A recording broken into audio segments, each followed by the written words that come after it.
yaitu individual ya di sini. Individual, dan yang satu dia sosial. Ya. Jadi etika yang bersifat umum. Jadi misalnya tadi ya di luar kita lihat ada barang orang kita nggak berani ambil, ya. Kita punya motivasi, kita pengen berkembang maju, ya, itu prinsip. Nah kalau yang bersifat khusus lebih spesifik ya, misalnya adalah individual secara pribadi. Misalnya tadi Daniel udah bilang dia jaga kesehatan, dia mandi sehari 2 kali. Itu secara etika. Ada orang yang nggak mau mandi, jadi udah mulai bermasalah dengan etikanya, karena dia bermasalah dengan pikiran, ya. Ada slack gitu ya. Udah mulai nggak mandi nih, slack ya. Kan repot kita kan kalau begitu, tidak menghargai dirinya sendiri, ya. Sekarang etika sosial itu tadi. Etika sosial adalah etika yang menyangkut hubungan individu dengan lingkup kehidupannya. Contoh, etika sosial yang hanya berlaku bagi kelompok profesi tertentu disebut kode etika atau kode etik. Etika melakukan kerjasama dalam berorganisasi, seperti menyampaikan pendapat diskusi dengan baik pada suatu forum. Bentuknya etika keluarga, etika profesi, etika politik, etika lingkungan hidup, dan lain sebagainya. Jadi kalau misalnya kita secara khusus, kita tadi pribadi, secara individual kita pakai baju yang wangi, yang rapi, biar kita tidak mengganggu orang lain. Karena kalau kita tidak enak dilihat oleh orang, ada tercium aroma kurang enak, kita kan jadi nggak merasa nyaman dengan orang lain. Itu secara individual. Nah kalau secara sosial, kita berkaitan dengan banyak orang. Kita berkumpul dalam sebuah tempat, dalam sebuah perkumpulan, dalam sebuah organisasi, kita punya etika. Bahwa kita etika jurnalistik, jangan minta duit sama orang ya, minta amplop ya kalau bikin liputannya. Satu etika. Karena kalau kita minta, urusan kita yang lain. Kamu yang minta, saya yang rusak, gitu ya. Semua kena juga kebagian. Ya. Etika keluarga.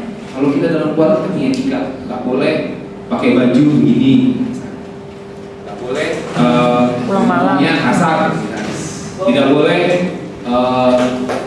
pulang malam Pak. Ya, pulang jam 9 malam itu paling malam misalnya. Ada etika keluarga gitu ya. Etika profesi, kode etika jurnalistik, ya, etika dokter. Dokter juga ada etika nih. Nggak boleh memberikan resep tanpa diperiksa misalnya. Etika dia. Karena secara sosial dia kena. Kok dokternya boleh dong? Dokter ini kok nggak boleh? Gitu kan? Ya, jadi nanti kalau ada pertanyaan di ujian tentang etika secara garis besar, yang ingin saya tekankan di sini karena ini sangat jelas sekali contohnya ya. Kalau ada pertanyaan seperti itu. Oke. Tadi sudah Daniel, kita sekarang masuk ke etika. Coba sebelahnya Daniel. Kemampuan estetika sekarang kita lihat ya. Kemampuan estetika dan etika sebenarnya hampir tidak berbeda. Etika membahas masalah tingkah laku perbuatan manusia, baik dan buruk. Sedangkan estetika membahas tentang indah atau tidaknya sesuatu. Tujuan estetika adalah untuk menemukan ukuran yang berlaku umum tentang apa yang indah dan tidak indah itu. Ya, jadi estetika ini adalah membahas tentang sesuatu keindahan, ya. Menemukan ukuran yang umum tentang apa yang disebut dengan indah itu. Ya. Baik, lanjut Pak. Keutamaan dalam hal ini adalah karya seni manusia atau mengenai alam semesta ini. Seperti dalam etika di mana kita sangat sukar untuk menemukan ukuran itu. Bahkan sampai sekarang belum dapat ditemukan ukuran perbuatan baik dan buruk yang dilakukan oleh manusia. Estetika juga menghadapi hal yang sama, sebab sampai sekarang belum dapat ditemukan ukuran yang dapat berlaku umum mengenai ukuran indah itu. Dalam hal ini, ternyata banyak sekali teori yang membahas mengenai masalah ukuran indah itu. Zaman dahulu kala, orang berkata bahwa keindahan itu bersifat metafisika atau abstrak. Sedangkan dalam teori modern, orang menyatakan bahwa keindahan itu adalah kenyataan yang sesungguhnya atau sejenisnya dengan hakikat yang sebenarnya bersifat tetap. Ya. Saya bahas sedikit. Jadi kalau kita lihat etika tadi ya, etika itu adalah sifatnya kita juga harus mengakui bahwa tidak semua manusia itu mengakui etika di antara dia dan lainnya. Tapi paling tidak kita tahu, kita paham bahwa ini etika loh. Jadi jangan kita langgar. Jadi kalau misalnya kita contohkan dalam dunia broadcasting, dalam dunia pertelevisian kita misalnya Indonesia, kalau misalnya kita bikin program kita bikin skenario, bikin sebuah segmen, ngata-ngatain orang misalnya. Dasar lo cakep-cakep otaknya bohong gitu misalnya. Ini kan kasar. Mungkin lucu ya. Mungkin nggak ada kalimat yang lain yang bisa dibikin oleh dia, tapi jangan kalimat yang ini. Sehingga terjadi sesuatu yang sifatnya secara tidak langsung dia berkreasi, berkreatif, ya, tetapi dia menyakiti orang lain atau menghina. Hitam-hitam, ya, kayak orang manusia belum jadi gitu. Kan kasihan orang yang hitam tersinggung nanti, gitu kan? Atau ngatain orang yang pendek, ngatain orang yang mungkin, ya dan lain sebagainya. Jadi membuat program yang kreatif, yang laku di pasar sebagai sebuah komoditi, sebagai sebuah komoditas, terkadang cuma melanggar etika-etika. Termasuk misalnya baru aja Satpol PP atau polisi berhadapan dengan mahasiswa di Semarang ketika Budiono datang kemarin. Bayangkan ada sebuah gambar adegan polisi pakai senjata itu ngayun sambil dia pukul seperti ini. Ini secara etika udah nggak bagus, udah tidak baik etika itu ditampilkan. Tetapi secara komoditi, secara komoditas itu sangat layak untuk dijual. Ini melanggar menurut saya. Jadi kita bahas ini secara garis besar dalam modul yang kita buat. Tujuannya adalah ketika kita membuat kreativitas nanti, kita bahas tentang kreativitas per program. Habis ujian UTS nanti, Anda paham bahwa itu melanggar etika. Dengan kejadian-kejadian seperti itu kan kita melihat bahwa seolah-olah polisi mukul mahasiswa dengan sekencang-kencangnya seperti itu hal yang biasa. Itu yang tidak baik. Nah, estetika juga demikian ya, bahwa orang yang dibilang indah dan karya yang cantik sekali itu yang seperti apa, kan? Gak sama orang melihatnya, ya. Tapi kita coba lihat dalam lagi pembahasan ini ya. Lanjut Mbak, estetika berada di luar lingkup ya. Estetika berada di luar lingkup logika ataupun etika. Definisi menurut para ahli sebagai langkah pendekatan memahaminya antara lain menurut Herbert Reed, keindahan adalah suatu kesatuan hubungan formal dari pengamatan yang menimbulkan rasa senang. Penganut teori objektif menetapkan rasa estetis lebih utama sehingga memiliki konsep, pola pikir, atau alasan logis mengapa suatu itu dikatakan indah. Penganut teori subjektif meletakkan keindahan secara pribadi dalam diri si pemikat, dalam diri si pemikat karya seni. Penikmat. Ya. Sehingga tidak dapat memberi alasan mengapa suatu itu dikatakan indah. Keindahan seni adalah keindahan ekspresi, kreasi seni, kreasi seniman, jadi pemandangan alam bukan keindahan seni. Ya. Jadi keindahan Pantai Kuta, ya. Keindahan Danau Toba itu bukan keindahan seni. Ya. Herbert Reed mengatakan bahwa sesuatu yang disatakan keindahan adalah sesuatu yang merasa senang. Ya. Jadi kalau kita merasa senang itu indah, kata Herbert Reed. Ya. Kalau berdasarkan teori objektif, ya, objektif itu berarti di luar, bukan subjektif, di luar kita.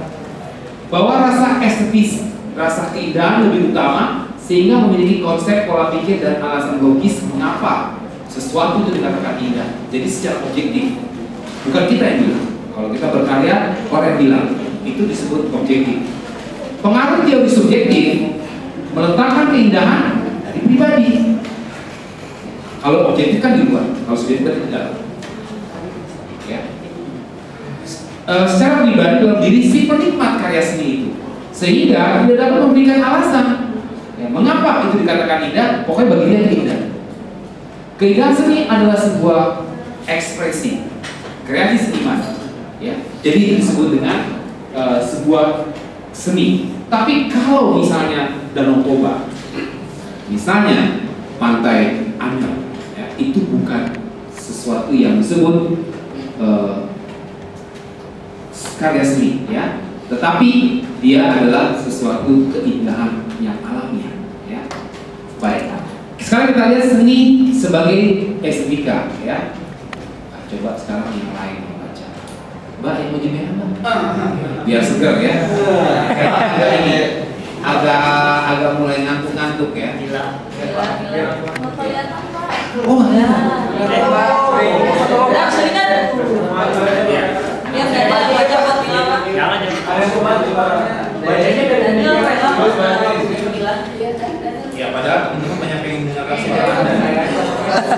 bacanya perasaan Masih nggak bisa ya sih? Nggak bisa ya? Dikit lagi Pak. Sedikit lagi mentok bisa kelihatan ya. Oke, karena beliau tidak bisa baca, terpaksa kita urungkan untuk dia baca. Atau mau pindah ke depan sedikit? Ya,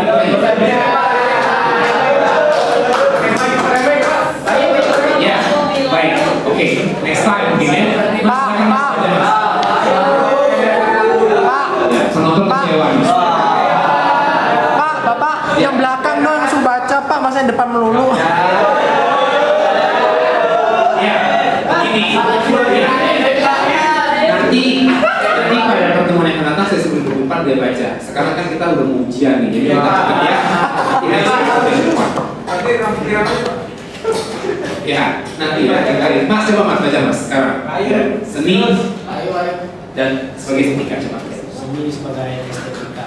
Suaranya agak tegas dong. Kan coba kan. Seni menurut Thomas Munro adalah alat buatan manusia untuk menimbulkan efek-efek psikologis atas manusia lain yang melihatnya. Seni murni adalah seni yang dikembangkan untuk dinikmati keindahannya. Seni murni mengutamakan sifat estetikanya dibandingkan penggunaannya dalam kehidupan sehari-hari. Sebagai contoh ada lukisan, kaligrafi, dan patung. Ya, sekarang kita lihat seni sebagai keindahan ya. Seni itu ternyata ada dua hal yang kita bisa bedakan nanti. Itu disebut dengan seni murni dan ada disebut dengan seni performance, seni pertunjukan. Ya. Nah, nanti kita bisa lihat bahwa dunia broadcasting, dunia pertelevisian dia masuk kepada seni performance, seni pertunjukan, yaitu dia menyatukan antara waktu, tempat, si pelaku dengan audiens. Jadi di situ disebut dengan sebuah seni performance, seni pertunjukan, ya. Jadi ada dua istilah seni murni dan seni performance, ya. Contohnya kalau seni murni adalah lukisan, patung, ya, kaligrafi, itu seni murni. Berbeda dengan seni terapan. Lanjut Mas. Berbeda dengan seni terapan, seni murni tidak untuk dimanfaatkan sebagai alat bantu lain. Yang dimanfaatkan pada seni ini adalah nilai keindahannya. Seni murni diciptakan untuk dinikmati keindahannya dan memenuhi estetika. Menurut sejarah, 5 seni murni terbesar adalah lukisan, patung, arsitektur, musik, dan puisi, dengan seni minor termasuk drama dan tari. Ya, jadi seni murni itu ada dalam sejarah dikatakan ada disebut lukisan, patung, arsitektur, musik, puisi, ya. Itu adalah sebuah basic daripada karya seni, ya. Nah, sekarang coba lanjut ketua kelas ini. Nah, siapa namanya? Fahri. Ya, coba sampai sini tadi ya. Berbeda? Berbeda dengan seni terapan, seni murni tidak untuk dimanfaatkan sebagai alat bantu lain. Yang dimanfaatkan pada seni ini adalah nilai keindahannya. Seni murni diciptakan untuk dinikmati keindahannya dan memenuhi estetika. Menurut sejarah, 5 seni murni terbesar adalah lukisan, patung, arsitektur, musik, dan puisi, dengan seni minor termasuk drama dan tari. Akhir-akhir ini seni murni biasanya termasuk bentuk seni visual dan seni performance. Ya, jadi ada istilah dikatakan juga yang sebagai seni murni, ya. Lanjut. Bagaimanapun dalam beberapa lembaga belajar atau museum seni murni sering dikaitkan dengan bentuk seni visual. Seni pertunjukan atau performance art adalah karya seni yang melibatkan aksi individu atau kelompok di tempat dan waktu tertentu. Performance biasanya melibatkan 4 unsur: waktu, ruang, tubuh si seniman, dan hubungan seniman dengan penonton. Ya, jadi karya seni pertunjukan yang akhirnya nanti terjadi dan kita sering lihat di layar kaca televisi itu adalah sebuah aksi individu ataupun kelompok, ya, yang tidak satu orang saja, bisa juga beberapa orang di satu tempat dan waktu tertentu. Jadi ada unsurnya, yaitu ada waktu, ruang, tubuh si seniman, dan hubungan seniman dengan penontonnya, yaitu ada ambience, ya. Kita lihat misalnya di YKS ada ambience yang dibayar oleh agensi yang di samping itu, ada yang berdiri di atas yang memang diharapkan datang, bayar nggak dibayar, tidak dibayar tapi nanti diberikan games dan seterusnya. Itu adalah sebuah bentuk daripada seni performance, ya, seni pertunjukan. Dan ya, seni pertunjukan itu adalah sesuatu mengkait antara si audiens dengan si pertunjukan itu, ya. Karena kalau nggak ada audiens, dia nggak akan enak pertunjukan itu dilihat.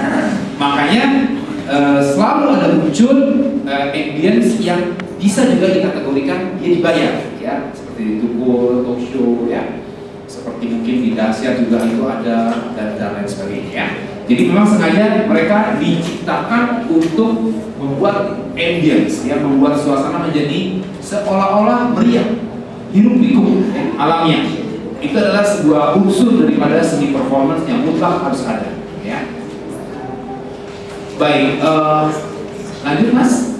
Meskipun seni performance bisa juga dikatakan termasuk di dalamnya kegiatan-kegiatan seni mainstream seperti teater, tari, musik, dan sirkus, tapi biasanya kegiatan seni tersebut pada umumnya lebih dikenal dengan istilah seni pertunjukan atau performing art. Seni performance adalah istilah yang biasanya mengacu pada seni konseptual atau avant-garde yang tumbuh dari seni rupa dan kini mulai beralih ke arah seni kontemporer. Ya, lanjut. Setiap karya seni manusia adalah akan menimbulkan apresiasi. Mengapresiasi artinya berusaha mengerti tentang seni dan menjadi peka terhadap segi-segi di dalamnya, sehingga secara sadar mampu menikmati dan menilai karya dengan semestinya. Ya, jadi setiap karya seni itu harus menimbulkan atau pasti menimbulkan sebuah apresiasi, ya. Jadi kita berusaha untuk mengerti tentang apa yang disampaikan oleh si pembuat seni tersebut, ya. Nah, ketika secara sadar kita mampu menikmati dan kita merasa sadar kita menyukai acara tersebut, ya, maka kita sudah termasuk dalam kategori menyukai dan menikmati seni tersebut, ya. Nah, jadi kalau misalnya kita lihat program-program yang ada di stasiun TV kita, sebenarnya mereka berusaha menyatukan atau mengibaratkan tentang budaya tradisional yang ingin digabungkan dengan budaya media. Maksudnya apa? Gini, kalau budaya tradisional itu adalah budaya-budaya yang sudah ada, yang memang hadir dalam kehidupan kita sehari-hari. Misalnya pakaian singlet kayak di OPJ gitu, ya. Misalnya kalau di EKS dia suka pakai baju-baju Jawa, ya, pakai baju-baju gamis, ya. Itu adalah seperti sesuatu budaya tradisional. Tetapi ketika dia kaitkan dengan budaya kekinian, budaya media, di mana misalnya dia melakukan adegan-adegan menggunakan styrofoam, memukul, gitu, ya. Misalnya mereka melakukan tindakan-tindakan seperti misalnya hipnotis, menceritakan tentang keaiban, ya, aib orang, aib diri sendiri. Itu kan sebenarnya sesuatu yang tidak layak untuk disampaikan di dalam sebuah pertunjukan performance, ya. Jadi seni performance itu juga ada batasan-batasan yang sebenarnya tidak layak untuk ditampilkan, tapi berdasarkan budaya media, budaya kekinian, itu sebuah komoditas yang laku dijual. Nah, ini yang terjadi kontradiktif, pertentangan di sini, ya. Jadi kalau kita lihat secara seni, sebenarnya itu sesuatu yang sangat menarik.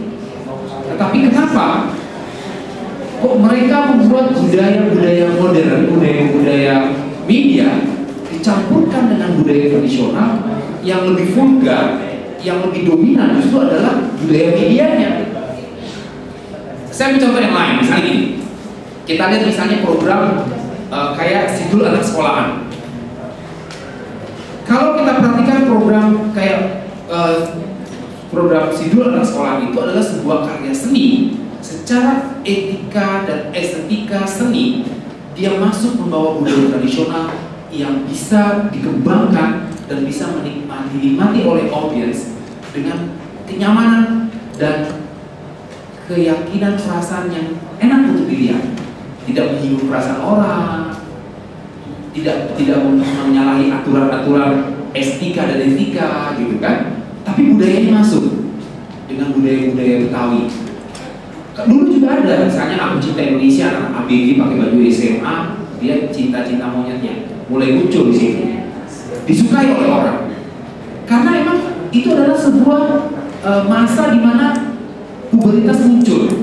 Kalau sekarang ada anak-anak SMA atau anak-anak SMP dengan pakaian yang tidak wajar, misalnya, sorry ya, saya betul-betul lihat seperti itu, jadi bukan saya ngarang.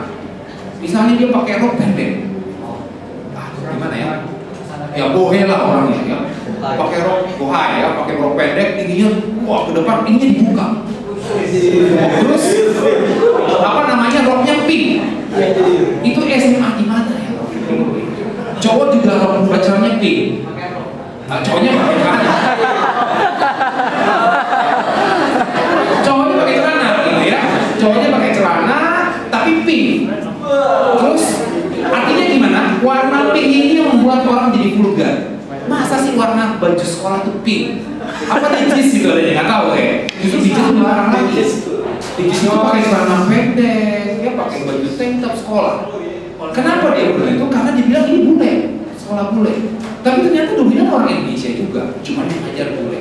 Tapi ternyata nggak bagus kan? Masa sekolah sebebas-bebasnya kayak begitu? Nah, ditampilkan di sini tuh warnanya pink, pendek roknya, dikeluarin bajunya lagi. Terus ininya dibuka, rambutnya di-blow dan segala macam. Ini sekolah di mana kayak begini? Tapi kalau kita lihat contoh Haji Aku Cinta Indonesia dulu itu betul-betul bajunya biru, ada OSIS dimasukin. Cerita dia suka sama dia, terus dia cuma monyet bikin surat, cerita bagaimana dia pergi sekolah dengan baik. Terus ada lagi Rumah Masa Depan tentang budaya Sunda di Ciberem. Ada stasiun keretanya, dibikin itu di Studio Alam di Ciputat, di Depok ya. Itu adalah sebuah konsep yang orang banggakan, orang tunggu-tunggu. Program budaya tradisional yang tidak diadu dengan budaya media yang vulgar. Beda dengan sekarang. Kita lihat stripping setiap hari di geber terus gitu kan. Memang stripping ini ada positif dan negatifnya. Kalau stripping, mereka punya kelebihan dari segi persaingan bisnis. Audiens dipacu untuk menonton terus ya. Tapi ada negatifnya. Apa negatifnya? Kita belajar tentang kreativitas, kita sudah tahu ya, bahwa kreativitas itu adalah proses pengendapan, pembuktian, sehingga begitu dia keluar menjadi sebuah ide, itu udah matang, betul-betul dipikirkan dengan baik dan hasilnya excellent, bukan instan, bungkus jadi. Jadi artinya program itu dibuat stripping, tapi yang keluar kayak begitu, terlalu cetek gitu maksudnya. Dan yang terjadi pertentangan tadi ya. Jadi yang dimaksud dengan budaya yang kita harapkan adalah budaya tradisional yang muncul seperti program-program yang dinanti-nantikan dirindukan oleh orang. Ya. Ketika dia hadir itu disukai dan dinikmati dengan sangat nyaman dan seninya masuk. Ya. Contohnya kayak Sidul anak sekolahan saya bilang. Ya. Jadi tidak mendengar orang lain. Kita lihat sekarang di program-program yang muncul sekarang, ya, yang tadi ya anak sekolah pakai bajunya pink lah, ya, pendek, ya, tinggi, ya, dikeluarin lah bajunya ya. Nanti semua sekolah pakai baju dikeluarin kayak begitu, bener ya? Apakah ada begitu baju sekolah dikeluarin seperti itu? Ya. Apa dari universitas boleh? Karena universitas boleh bebas. Karena universitas dianggap itu kedewasaan udah tinggi. Bebas tapi bukan berarti berinteraksi juga ke kelas, gitu ya. Gak boleh juga untuk di kelas ini ya, karena bikin pusing dosennya nanti. Ya pernah ada mahasiswa di kelas lain yang bukan di sini, waduh dia pakai baju terlalu tinggi gitu ya. Pusing juga dia ngajar ya. Mau ngapain lagi di sini nanti? Ini nanti mengganggu ya. Nanti kalau semua pakaian yang kayak begini, dosennya nggak jadi ngajar nih kalau begini. Ya oke, di percobaan mungkin udah nggak ada lagi dan itu harus diperingatkan ya. Aduh mbak ini bagus sekali, tapi lebih baik jangan pakai kayak begini mungkin ya. Saya juga nggak ngerti dia mungkin sekretaris di mana dulu biasa pakai kayak begitu ya. Tapi saya yakin laki-laki suka semua ya. Dan berharap itu berlanjut terus gitu ya. Tapi dalam dunia pendidikan kita mesti batasi ya. Etika. Ya, dari etika tadi ya. Oke, ada mungkin berikan sharing, kita bisa diskusi tentang dengan penjelasan tadi? Belum? Belum, oke. Coba kita lanjut lagi tadi ya. Saat tadi sampai Fahri ya. Sekarang pertanyaan Fahri baju merah nih, coba. Yang cowok. Ya. Tadi sampai mana Fahri? Dari sini ya, masuk sini sekarang, seni dan unsur kebudayaan ini ya. Ya oke. Silakan Mas, lanjut Mas. Seni dan salah satu unsur kebudayaan ya. Ini adalah salah satu unsur kebudayaan. Tumbuh dan berkembang jadi sejajar dengan perkembangan manusia selaku pengubah dan penikmat seni, dan adalah hasil pemikiran, karya dan segala aktivitas bukan perbuatan yang merefleksikan naluri secara murni. Ya, jadi seni adalah unsur kebudayaan yang berkembang dengan perkembangan manusia selaku pengubahnya, gitu. Jadi ketika misalnya dia bilang budaya Betawi, coba dia realisasikan dalam sebuah audiovisual karya drama, dia realisasikan seperti itu, ya, dengan gaya leluconnya Benyamin, ya, terus Rano Karno dan seterusnya. Dia bikin tokoh-tokoh yang demikian, dia ubah seni itu menjadi sesuatu yang menarik, dan itu adalah sebenarnya peran manusia, ya.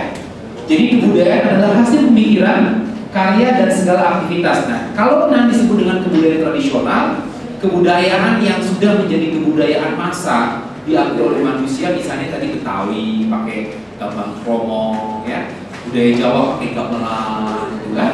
Itu sudah budaya massa, budaya tradisional.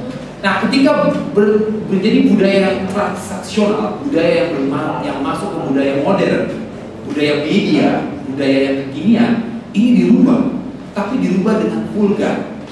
Nah, ini yang dikhawatirkan, ya. Jadi siapa pelakunya? Manusia. Karena manusia adalah pengubah seni tadi, pengubah, penikmat dan sekaligus ya. Jadi ketika dia mengubah menjadi sesuatu yang bersifat kekinian, menjadi sesuatu yang vulgar, itu yang dikhawatirkan. Dan sebenarnya yang dimaksud dengan kreativitas bukan kreativitas yang instan tadi. Jadi kita berharap media-media massa, media-media televisi jangan hanya mengandalkan strategi streaming. Strategi streaming, strategi streaming itu justru mengaburkan seni, justru merusak seni itu. Karena kreativitas yang dipacu untuk setiap hari muncul, ya, akhirnya asal jadi, asal buat, asal keluar gambar, kan? Tetapi tidak masuk konten yang tujuannya positif, ya. Kita berharap kreatif kita itu, kreator-kreator kita itu membuat karya-karya yang betul-betul bisa memberikan sebuah pencerahan, ya. Bukan hanya memikirkan mencari untung, ya, mencari laku yang liberal tadi. Dan sebenarnya murah mereka membuatnya, dan itu mudah mana mereka membuatnya karena asal-asalan sebenarnya. Semudah-mudahnya dia bikin, segampang-gampangnya dia bikin, tetapi tidak berdasarkan sebuah riset yang mendalam, pengendapan dari kreatif yang mendalam, sehingga yang keluar, yang dimunculkan adalah eksploitasi, ya. Eksploitasi keras, ya.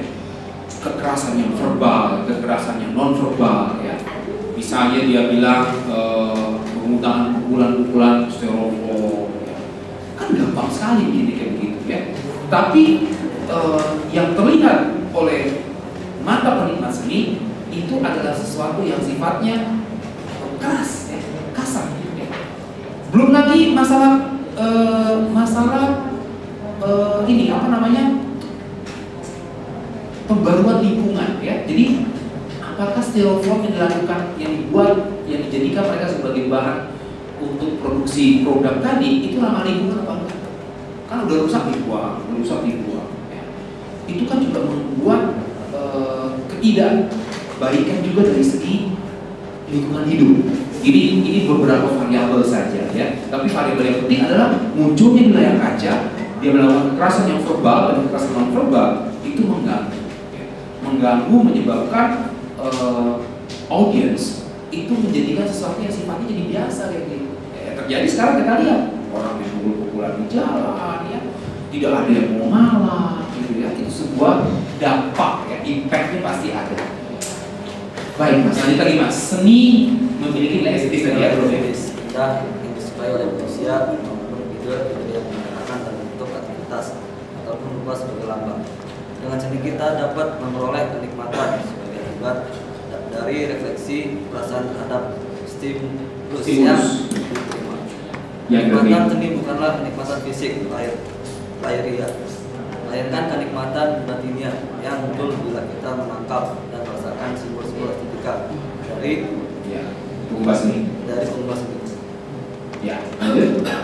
Dalam hal ini, seni memiliki nilai spiritual, kedalaman dan kompleksitas seni. Bahkan para ahli membuat definisi seni untuk mempermudah pendekatan kita dalam memahami dan menilai seni.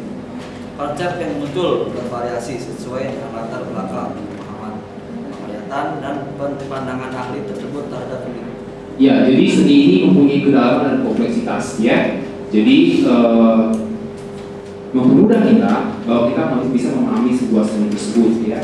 Dan jelas konsep yang muncul itu mempunyai sebuah background ya, penghayatan dan pandangan dari para ahli terhadap seni tersebut ya. Jadi pada prinsipnya pokoknya kita lihat tadi seni berdasarkan estetika bahwa sesuatu yang disebut dengan indah itu kita bisa menganalogikan bahwa